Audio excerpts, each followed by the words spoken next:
Christmas. Busy making plans. I got the mother-in-law knocking at my door. We all need to lend a hand.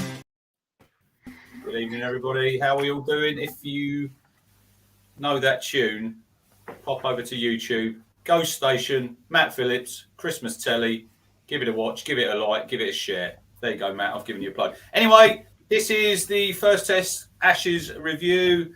So we've got tonight joining us, we've got Owen and Terry from All the Overs Essex podcast. How you doing, guys and girls? Good, Great, thanks. We've got Brandan down there who's just finished some peri peri chicken. And we've got the wonderful newcomer. Oh, look, I like your Twitter handle better, Ian. I'll call you Lofted on Drive. That'll do for me. Yeah. How are we doing? It's up to you. I'm all right, thank you. So, I've never been. It's a long time since I've been called a newcomer, so thank you. Well, it's all good, and we've loved your videos that you've done. So we'll start back at Thursday. No, it was Wednesday. Early hours of Wednesday evening, wasn't it? First test. I did try and stay up. I was coming back from Charlton. I was very annoyed at the result. So I obviously was more annoyed when I got home. And I think it was 10 to 1. And I think we were already about, was it 3 down, Brandan, by about then? I imagine 3 or 4, yeah. Yeah. Not exactly the ideal start, Owen, to a series, but so England. Yeah, that was pretty disappointing, even by English standards. So let's go back to the start. Before the toss, what did we make to the team selection? Obviously, Jimmy Anderson, Stuart Broad left out, Jack Leach brought in. What did you think, Ian, to the selection of the team? It was, given the conditions, given there was some weather about, and there had been beforehand, and all of the Australian pundits were claiming that it was going to be a bit of a green topper. It was a little bit odd to not go with Anderson and or Broad. And particularly bring in Leach. There were rumours that Anderson's calf injury had flared up, so he wasn't 100% fit. And of course, they've got to manage his workload with him being nearly 40. And of course, they're basically putting all their eggs in one basket and focusing on this pink ball Adelaide test where their skills will probably come to the fore. But I think it was I think the selections were pretty ordinary, to be brutally honest. Certainly in the bowling department. What do you think, Brandon? Because I think we spoke about it on the previous show about previous tours, like in India, where they were like sort of pointing players playing in certain games, giving rest time. And I think I did say, you pick your best team. Surely this is the Ashes. This is the biggest series that we play in. You know, you got over 1,000 wickets there. You're not playing either of them. I think a strange one as well. The Lions were playing, weren't they? They were playing Australia A. Why didn't one of them play in one of them? Play one of them in, say, Broad? Because Broad said he was fit. He was playing. Jimmy may be a little bit, calf injury. Maybe we're not going to risk him. But surely Stuart Broad needs overs in his legs. It's a very English selection, isn't it? That we probably picked Wokes over Broad because he can bat a bit. I think is what it's come down to. I think... with the strength, the lack of strength of our batting lineup, I think that we've picked Wokes purely thinking he can add something. But you could argue that if Wokes adds 30 odds each innings, it's not really much batting in Australia where you need 500 odd to win a test match. But I agree. It's very negative. I think, as you said, I think Ollie Robinson is said, look at me, I'm in this, I'm in these teams now. I haven't had any injury problems. I want to play every match, which I think he probably deserves to. And you have to pick Wood, don't you? And if you're picking Leach in there, as I said, I think you're purely picking Wokes over Broad for the batting. And you got a comment there, Terry, in the comments from Chris Broad, and he says the phrase "undercooked" has never been more applicable. You can't fly into an Ashes series having played no first-class cricket for 3 months, have no warm-up games, and be competitive. Crazy. Surely, though, the same works for Australia. Yeah, I would say so. But to be fair, we got thumped, so that just kind of speaks for itself, really, doesn't it?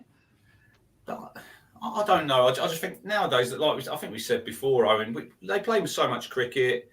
I just think that's the same for both sides here. We're sort of both undercooked. I know some of them have played some Shield cricket.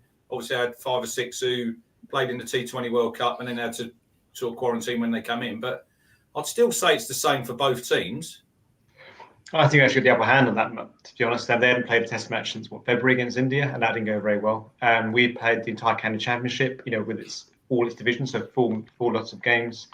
We had a nice little rest, which I agree with you. I do think players at that level do need rests and recuperation. They're professional athletes. So I think actually, in terms of lack of warm-up, Australia had the lesser hand in that one. So we should have come in a bit more prepared than the Australians with red ball cricket. And we just, as Terry said, just got demolished. So do you think they picked the wrong side, Owen? Yeah, I think that's it's really unanimous, isn't it? That everyone agrees with that. But then, would you not say that everyone's arguing, sort of saying we picked the wrong bowlers? It wasn't the bowlers that lost us the test match. It's the batting, isn't it? I think that the bowlers who've played haven't actually done that badly. I think Wokes is probably he's probably our 5th highest run scorer across both innings in the game. You've got don't you think, Brandon, that they were forced a little bit with the selection while playing Leach to bat first? Because we win the toss, it's got to be, you've got to bowl. As he looked at what's happened in series before, we were talking here before we come on air, weren't we, about Nasser when in Brisbane, when he said famously, we'll have a bowl. Did he sort of have that in his mind when he's won the toss? Surely he's looked at that wicket, the weather that's around. They should have looked at the weather forecast ahead. Surely they have all that ahead of them. Next day we've turned up, it's sunshine and blue sky. So it seems a poor decision for me. I know we can all say in hindsight, but even at the time, I think a lot of people said, right, we've made the wrong call here. Yeah, I think one thing we talk about a lot in our Essex podcast is that Essex have that sort of Cook, Harmer, Porter attack right at the top. You can rely on those 4 bowlers to get you 11 wickets for very few runs, and then it takes the pressure off the batsman, especially in Essex team when the batting isn't the strongest. I think the same with England, that we, by not picking, as Brandon was saying, the strongest opening bowlers and the strongest bowling attack, it's put way more pressure on the English batsmen. And I also agree with you that by putting Leach in that team, he was forced to bat first, hoping the pitch would deteriorate. When actually, I think Stephen Ping gave a really good analysis. Actually, the pitch got better as the game went on when it sort of dried out a bit. So yeah, I think the whole thing was a mess. I did feel sorry a bit for Leachy, and when he came on, that was obviously premeditated plan by them. Especially with all the left-handers, they got in their lineup. We're just going to smash him. And I know Joe Root said about maybe I'll take some of the blame with the fields. I said it doesn't matter when you're hitting him 30 yards into the stand where the fielders are. What do you think, Ian? I think you're right. I think, going back to where we lost the game, we can all argue about which bowlers should have been playing and all of this, that, and the other. But if you bat first or you bowl first, you've got to bat well or you've got to bowl well. I think we bowled okay, certainly in the first couple of sessions in the Australian first innings. But whether the field placing's all right or not, the fielders have got to perform, and we let Warner off and Travis Head. There was drop catches. I thought the fielding was pretty poor. I realised, preparation has been affected by the lack of warm-up games, the lack of cricket. But as you say, Richard, similar for the Australians, although the Sheffield Shield has actually started. I'm unsure whether or not. I think Wokes is always going to get in because he's a fairly safe, fairly safe hand at the tiller. But he's not a test match opening bowler, and that's the problem. If we'd have dropped the openers for somebody who could open the bowling and put that pressure on from ball one. But Wokes is okay. But I don't think the Australians would have gone, oh, dearie me, Wokes is opening the bowling. You need to strike fear into the opposition, which I think the Australian attack can do more than we did. Like you say there about Wokes, you look at Broad's record against left-handers. How many left-handers they got in their lineup? Surely that should have been another thing that they look at. But I don't know. Right, I've got a question for you all. Ian, you're disqualified because I've already asked you this before we came on. So, Terry, Brandon, and Owen, what do you think England's collective batting average as a team is in the last 12 months? Terry, you can have the first go. Oh God, I don't know. I have no idea. But judging by that question, it doesn't sound like it's good. No. I'm gonna pass. I'm gonna go to Nathan. Sorry, Nathan. I'm putting you on the spot here. Brandon, not Nathan. Brandon, did I just call you Nathan? You did call him Oh, Nathan. God. That's fine. I understand. Brandon, I'm really sorry about that. It's just that the last person I spoke to on the phone on the way home from school was Nathan.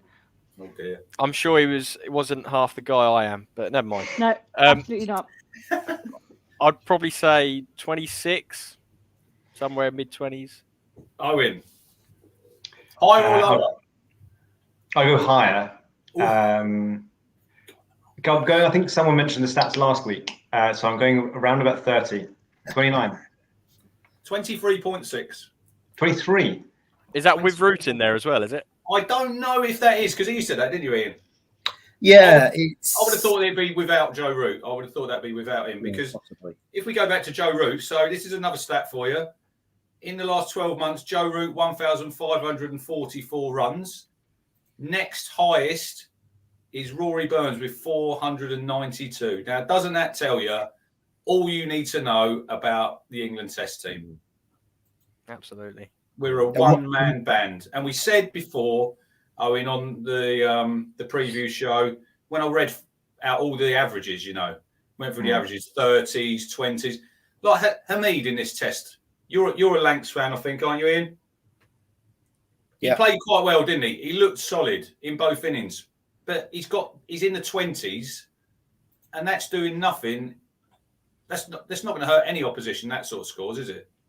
I think you're right, and I think if you're looking at the card, there's quite a few people getting 20s, 30s, and getting out. Yeah. I'm a little bit more positive on Hamid than others, and it's not just because of his fact that he's Lancastrian, but had Burns managed to get a 50 and a 70 odd or something, I don't think Hamid's innings would have stood out as badly as I think people are making it out to be. But he occupies the crease. I like the way he goes around about his work, and he's quite happy to block it. And a lot of the dismissals that we saw, I think, I don't know what the exact stat is, but there's probably out of the 20 wickets, 13 of the England wickets, I think I might be wrong in that, were caught in the cordon, wicketkeeper slip, gully, because perhaps they're playing at balls that they don't need to play at, or they're not getting into line. So I think Hamid showed a little bit of grit, and 20s aren't going to, gritty 20s aren't going to win you test matches. But I was a little bit more positive than others about Hamid. Yeah, I thought to that. Sorry, I thought he done well, Brandon. I thought he looked good. He did. I think if you're looking at Hamid's two innings, right, the first innings, I think he faced 75 balls. He batted through a session. And if you look at that, if Rory Burns or Milan done the same thing, if they batted through that first session, Joe Root is coming out when the ball's 30 odd overs old, rather than he came in after 20 balls in the first innings. He never does. This is what we did say, didn't we, Terry, on the preview show? Joe Root's always coming in. We're 10 for 2, 20 for 2. He's never coming in when we're 120 for 2. It's always a struggle for him. Yeah, I'd agree. I'm just, while we're on Root, just to look at his, because I was looking through the list. You asked us to rank our players. I won't reveal what they are at the moment, but I was looking at Root particularly, and in terms of the batting innings, he looked like two different players. So I think although he is one that we rely on, I think actually he's one of the most inconsistent across this first test. Maybe you might want to challenge that, but he's someone I thought would be superb, and actually. What was the score when he came in? He got the best ball of the game, though, didn't he? First innings, that ball he got from Hazelwood was unplayable. He got a duck, didn't he, first innings, but once again, he was coming in after 20 balls. So he may as well open. You know, some openers don't face a ball for 20 balls because they're down on striker's end, I think. And that's why I said to you before the game, I'd bat Root at 3, because at least then that's saving some of the middle order. Like, there's no point in batting Root at 4 because you may as well bat him at 3 if he's going to be in early. And then it at least stops it and makes it easier for the likes of Stoke. He doesn't like batting there because obviously if he's been in the field for a day and a half, and then he can have a bit of a rest. Well, you think he'll have a bit of a rest at number 4, but with England, it don't matter, does it? If you bat 3, 4, or probably 5.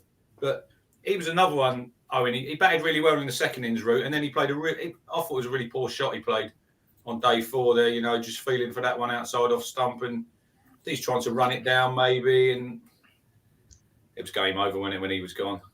He makes occasions, doesn't he? Where he's doing really well, then he sort of just pops on in the air occasionally, sort of that sort of leading edge. I had a feeling it was coming. I always worry when there's that overnight gap. You know, when someone's doing really well, then you've got to go and sleep and have breakfast and do them. Especially Root's got to do all the media and stuff. The Australians and be giving him a load of hard questions, and your mind switches off. So I was hoping that Milan would be able to be shielded from all that, go and rest and focus on the game. But unfortunately, as soon as your star player goes out, I think everyone's head's dip. Did you notice that with most of the dismissals, I think Mike Baker's put a comment in the chat of how little amount of balls were hitting the stumps. What bothered me is England players got out to balls between their waist and their chest, which aren't short enough to be bouncers, right? Yeah. And they're playing straight back defensive shots. If you edge one of them, it's only going to go to the cordon. If Ben Stokes could arguably be one of the better players of the short ball that I've seen play for England, and I didn't see one pull or one hook stroke other than Rory Burns maybe once in the second innings, show some positivity or leave it. That's the best thing Hamid done. He left the ball so well on length, and it's just discipline, isn't it? It's on pitches like that, not one ball didn't bounce as high as it should do. The only thing that happened was there was extra bounce or it was normal bounce. If you see the ball pitching halfway down, trust the bounce, get your bat out the way and leave it. That's what I didn't understand with pretty much all of the England dismissals, was just lack of discipline. Even Stokes' one in the second innings, Brandon, you know, he's got in a horrible position, but it's not... It's he's not done made it as anything though it it's jumped off a length. And if you watch the replay, it hasn't really, has it? No, and that's what I mean. And Ben Stokes is, as I said, I think he's a quality player of the short ball. He pulls, he hooks, he can cut it, and he's absolutely sublime at it. I struggle to see, if we're going to dangle a bat at it, why not be more positive with the shot selection? Leave it or play a shot. Dangling your bat there, if you edge it, it's only going one place and it's behind the stumps. You look at Travis Head when he was batting. I know he had a little bit of luck early on, didn't he? And he was flirting at a couple. One went through the gully there. They had 5 slips, no gully. But he was really positive. And obviously it was up in the air, wasn't it? If he was selected or Kawaja, he's come in and he's absolutely nailed down his spot for the whole series now, hasn't he? With that 150. He has. I think the question marks over the Australian batting order were Marcus Harris and Travis Head. Both are doing okay in Shield cricket, although they've not played that many games. And as you say, Head has done tremendously well. Going back to leaving balls outside the off stump that they shouldn't be playing, the balls that were short and that people chose to pull. The Pope dismissal, he got 35 off 70 on balls or whatever. We know he's a really good player, plays at Surrey, so the oval is probably more akin to Australian surfaces than anywhere else in the UK. But he's playing that ball, his feet aren't on the ground, so he hasn't got a solid base. He can't transfer the power, and the only thing that was going to happen was it was going to go in the air. Wokes, his shot, he wasn't even looking at the ball when he pulled and he got caught. I think it's sometimes you've got to wear one. Mark Wood, the way that he got out, he just sort of fended it off to the guy at short leg, and he's a fast bowler. He should know. Get a chest guard on, just wear one, because just dishing it up for a catch, embarrassing. Do you remember Matthew Wade in the home series? He just stood there and wore them from Archer, from Wood. He had spells where he would just bat and he wouldn't move. He wouldn't flinch. You just wear it. Brian Close, Ian. Do you remember Brian Close? Oh, yes. I don't quite remember. He used to chest it away, didn't he? I remember. I wasn't obviously born then, but I've obviously seen it on YouTube when he had that session. Was it Holding and Roberts were just literally peppering him when he took his shirt off at the end of the day? He's literally bruised. He just chested. Absolutely peppered. Taking one for the team, literally. I think what's interesting there is that you mentioned Archer. I think what we unfortunately, again going back to the bowling attack, I think we're missing Archer and we're missing Stone as well. Terry's got Archer in her team. Have you got him in? Is he in your team for the second test? Because you picked him, didn't you, for the first test? You loved him. You wanted Archer there. We do miss him. We miss him massively, don't we? We do. So it's a cobbled together lineup. Yeah, our two, historic wicket taking bowlers sat watching wearing a yellow bib. I mean, it's crazy. But it's so England, and we're 1-0 down. Right, should we go through our ratings for the England team? We'll start with you, Terry, if you've got them at hand, and we'll see if we agree on any or disagree on any, and pick apart where we're sort of going. So I'll let you start. Okay, so Burns, bit of a shocker, 2. He did have a shocker, didn't he? And he dropped an absolute. And he dropped absolute. Like, that was her. I mean, I watched the clip back over a few times. I thought maybe I was being a bit harsh. Absolutely not. That was. What was he doing? Because it's not even hit him in the hand. No, and it's what Brandan was saying earlier about that sort of mid-height ball coming in. But it was the same situation. But he literally standing there and he looks at it and it sort of just dances past about 4 or 5 inches past him. Like you said, but he's not even looking at the ball or looking. But he didn't have a solid base, did he? He didn't look like his feet were in the right place, and his hands are. That's not the first time, Terry, that he's dropped catches. No. So for me, that's me being possibly even a little bit generous. But yeah, two solid 2 for Burns. Solid 2 out of 10 for Rory Burns. Must do better, obviously.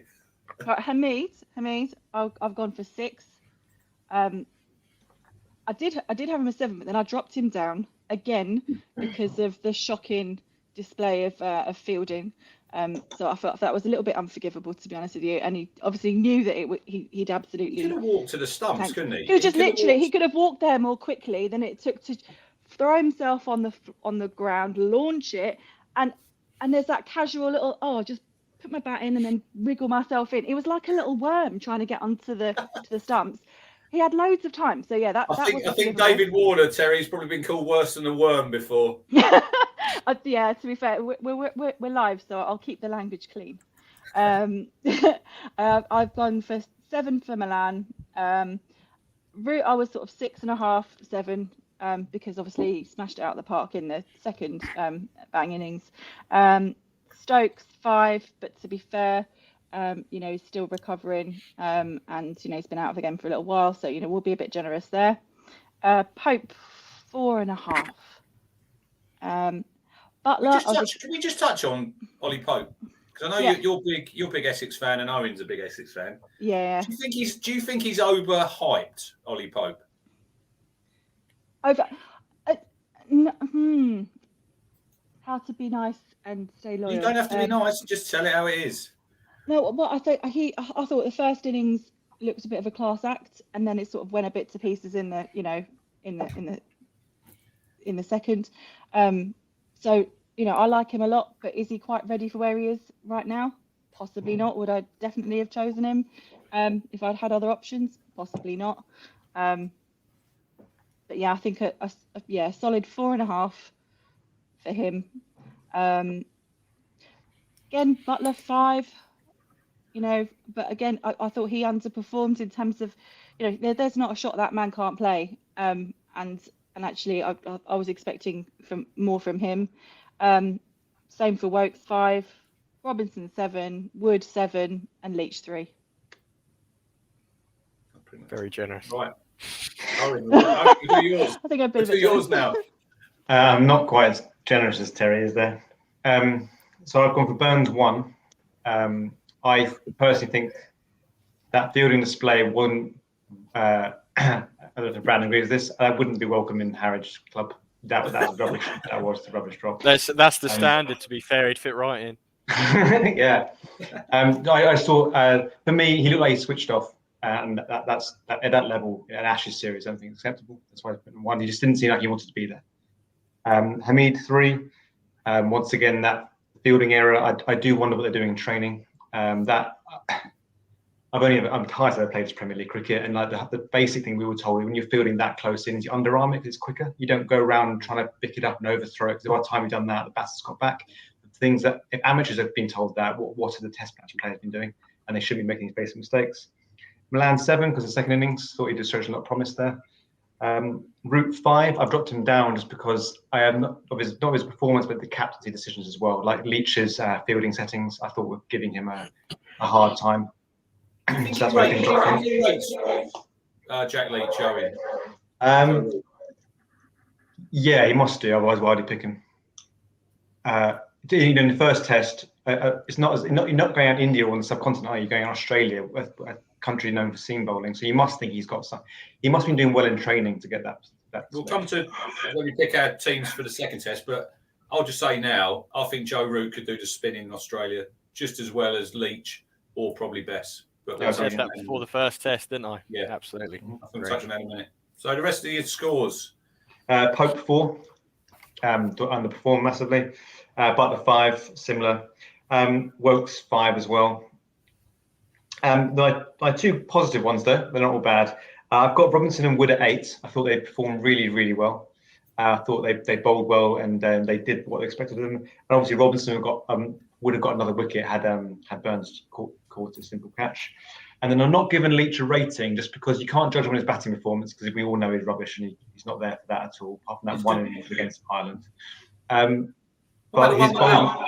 The one not out that time. Oh yeah, I know. 70 against Ireland. He faced Ireland. like 2 balls. Wow. But I think his bowling, given this fielding setting and when he was being told to bowl, that's unfair to judge anyone on those couple of overs. So that's why I'm not giving him a rating, because I think it's unfair to do so. Right, Brandon, go for it. Burns 1. I messaged you. I think the worst thing that he done. I can take a first ball duck where you lose your stumps, and I can take dropping a catch or 2.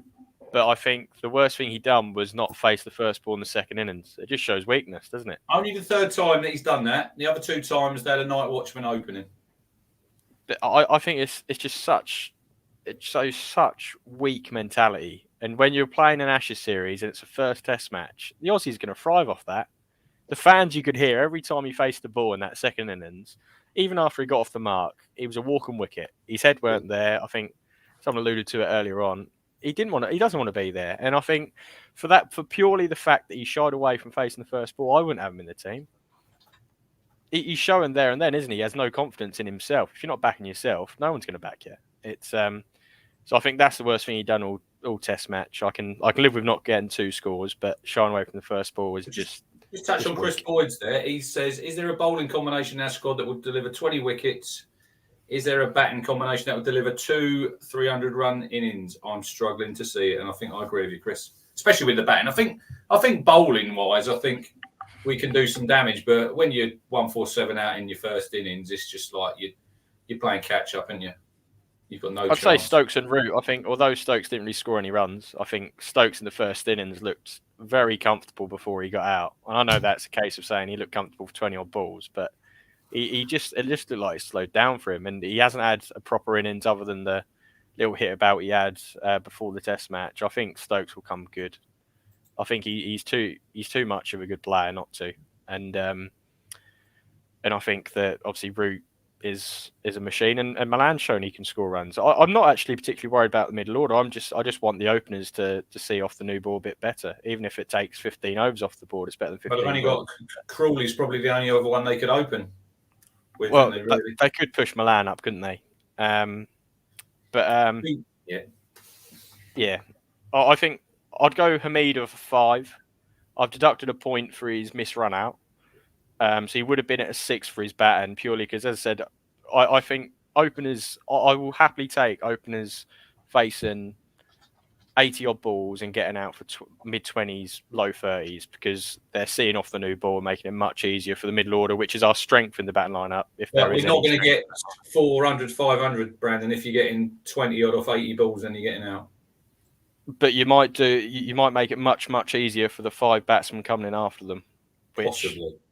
like if we got to the end of day 1 and we were 3 wickets down for 150, how much easier was it to bat second day? I think I'll be asleep on the sofa if we'd have got 150 in 90 overs, and I think most people would turn the telly off.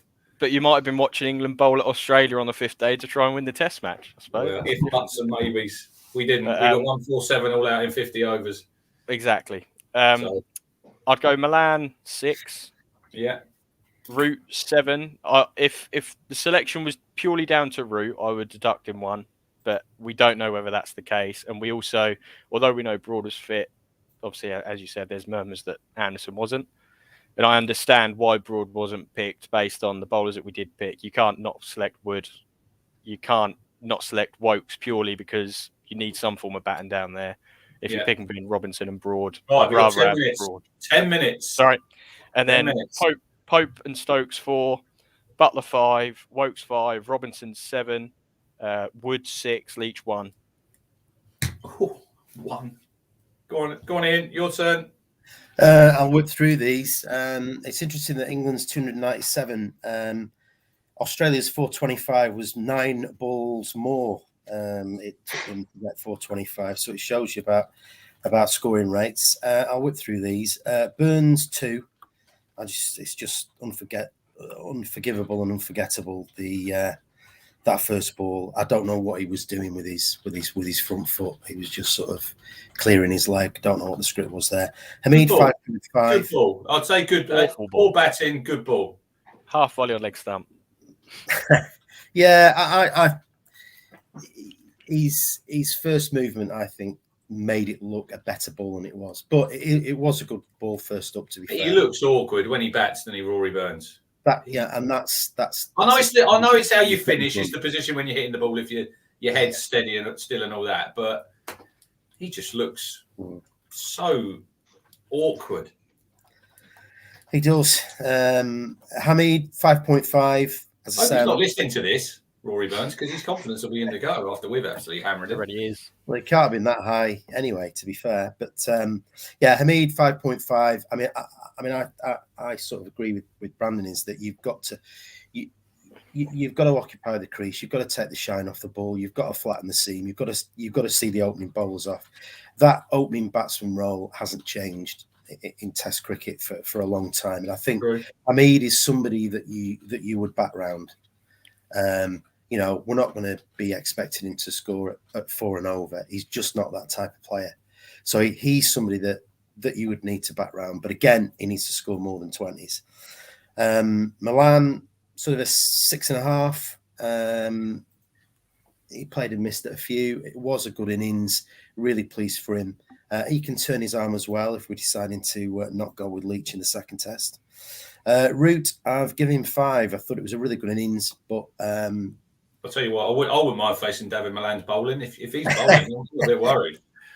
I might buy a couple, but possibly. Yeah, I don't think the selections and some of the captaincy decisions he made and the decision on the toss were brilliant. I think he's under a lot of pressure because they're relying on him.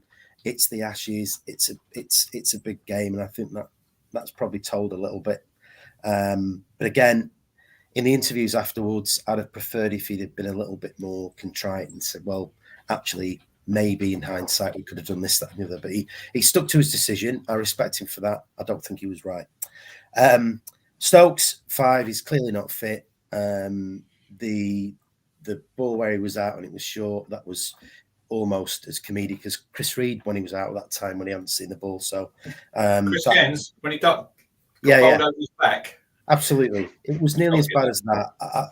For a player of Stokes quality, I was really disappointed. I know he's not played. I know he's been injured and he's had other issues. Pope, I think he is. I think there was a couple of comments in the chat there. He's a wonderfully talented cricketer. He needs to put that into practice at test level. Agreed. Disappointed with his dismissal, as I say. Butler 6. We know he's fabulous, but I think some of the shots that he played early on in his innings, I know it's the way he plays, but it's a test match, and the situation that England were in, I felt it was a little bit irresponsible. He wasn't just putting the ball into the stand. They were bouncing, a couple were short of fielders. It was heart in the mouth stuff. So he's a fabulous talent. But I think when you're 50 for 5, though, he's got to try and do something different, because when you got Robinson, Wood, Leach after Wokes, he's a bit sort of caught between a rock and hard place, really. Because if he tries to play sensible and then gets out, people will say, "Why didn't he play?" Because I said on the preview show, Ian, I said I think he should play his natural game, but I likened him to Gilchrist, but when Gilchrist used to come in for Australia, they were normally like 300 odds for 4, and he could come in and play. He's had all the shots. Where Butler's coming in, what did he come in? 50 for 5. So fair. It's a fair point, but I think you've just got to. I just think is he vice captain? I can't remember. I think he just needs to take a bit more responsibility. Yeah, maybe. But he is a talent, and he got, again. If we're arguing about Hamid's poor scores, then Butler didn't set the world on fire with his scores. But that's about his average. I think he averages about 30, 33 in Test cricket, so he's just under his average with them 2 innings, isn't he? Probably about par, but 6 for Butler. Wokes 6. Again, disappointed with one of his dismissals. Robinson, I've given 5. I think he did bowl well. He did bowl okay. I'm probably being a bit harsh with a 5, but very disappointed. I know he's not there to bat, but unfortunately, you've got to bat right till right down to number 11 these days in Test cricket. Right. And both his dismissals were, again, if somebody got out in club cricket, somebody'd be having a quiet word around the back of the pavilion. Absolutely shocking. So not happy with that. Plus, first day of a test match or whatever, and he's going off because he's tired. It's the first test, and he's going off because it's a bit warm. Not happy with that at all. Wood, I've given 5. Again, you're harsh.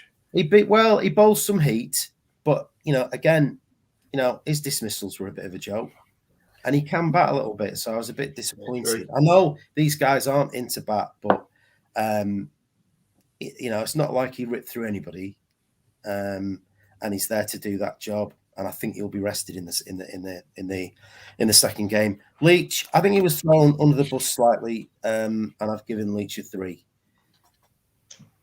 I know his batting's limited, but I think his batting is better than Stuart Broad's currently. So we've got about 3 or 4 minutes left. I'll quickly whip through mine, and then we'll quickly have a sort of what changes we're going to make for Adelaide and sort of predictions. So I'll go Burns 2, Hamid I'll give a 5, a couple of 20s, but not really going to sort of rip it up with that. Milan I'll give a 6, decent second innings, but a real poor shot. I thought lazy shot early on the 4th day, and then that sort of it set the tone. Root I'll give a 6. I would have given him a 7, but I think he made a mistake there with a toss. Stokes 4. He's not fit. He's bowling. It was like snail's pace when he bowled. I think it was the second evening when, like you say, Robinson went off, so he probably had to bowl. When he is the type of guy, you'll throw the ball to him, even if he's got one leg, he's still going to try and come in. But poor shot second innings. Ollie Pope 4. All the talent in the world, but you have to deliver. If he doesn't deliver this test, I'm going to Lawrence, because he had a great Lions tour, didn't he, Owen? Like we said on the previous show. Butler 5. He's got all the ability in the world. He's still underperforms for me. Chris Wokes, I know Brandan down there is his biggest fan, but not really away from home for me. He bowled all right, batting, no. Ollie Robinson, I'll give a 7. I thought he was our best bowler. Wood, I'll give a 7. Jack Leach, like you said, he was thrown a bit of a hospital pass, but I'll give him a 3, and he's out for me for the next test. So I'll go for quickly what I think for the next test. I just think you probably pick the same batting lineup. I think you're going to go Wood and Leach out, and you're going to go Jimmy and Broad in. That's what I'd do. What do you think, Terry? What would you pick? I would agree with you completely. I think we missed a trick first test, so we need to shake things up. I think it's going to be a real challenge though this week, because I think the players have probably taken this as quite a knock. Forgive the pun. But Australia have never lost a day night at Adelaide. The stakes are really, really high. So I think we can't sit on our laurels and keep the order as it is. But I'm not going to nail my colours to the mast in terms of an order. But I think obviously Terry Hazelwood's out for them, so that's a loss. Yes. Warner's doubtful. I think he'll probably play. You know, he got hit in the ribs. Does anyone on here? Stubborn. Does anyone think that England are actually going to fight back and win this test in Adelaide? Yes. You got a chance. That wasn't a yes. They have got a chance. They have got a chance. Yes. It depends if they're strategic. You know, if we're in the toss, you know, think really carefully about, you know, what the strategy looks like, because I think it comes back to leadership, doesn't it? We talked about that in terms of this first test. It's all going to come down to the leadership and what the strategy is, and I think every person has got to be really clear about what their role is. Yeah. You know, so they've all got a real clear focus, because we haven't had that, and that's where the silly mistakes have come in this time around. So we can't afford those on Thursday. I think it's psychological as well. A lot of it. It's like, obviously we're down in the dumps now. We've had a few days rest.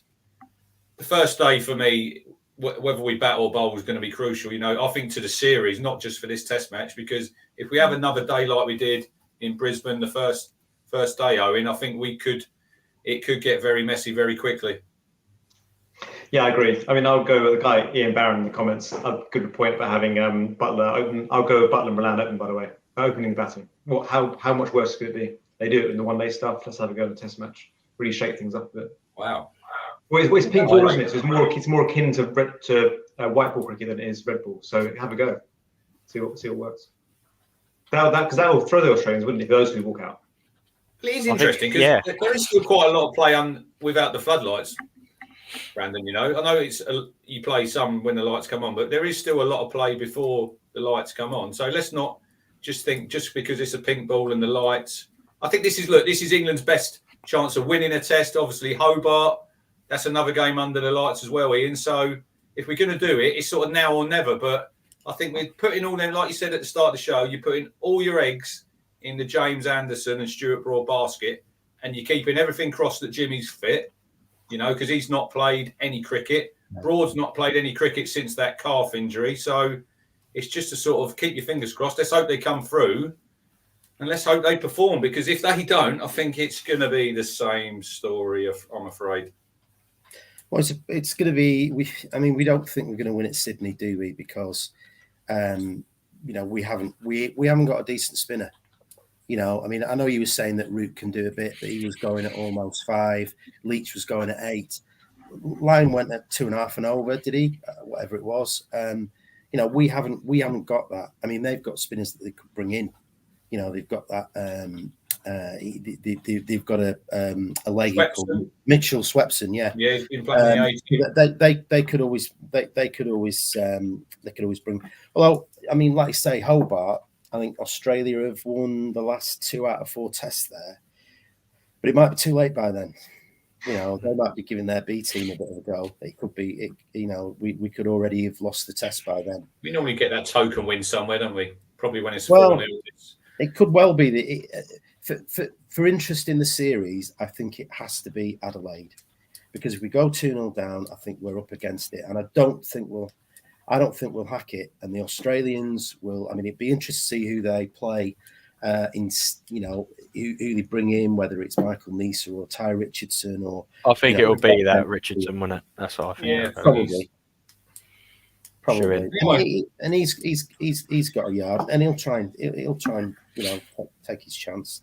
But it's got to be. It's all or nothing. I think we've got to win at Adelaide, and if we don't, I think the series is gone. It's runs on the board. Like I said last time, if we bat first, you got to be scoring 400, 450 to stay in the game. Right, we've got to go because we are 3 minutes over time. If you're watching, stay tuned because Talking Town Extra Time is up next. Just like to say thanks to Ian, to Owen, to Brandon, to Terry. Keep your eyes on Twitter for our daily videos. If anyone wants to get involved, just drop us a message and come and join the team. But thanks for all joining us, guys and girls, and we will see you all soon. Come on, England. Counting down to Christmas.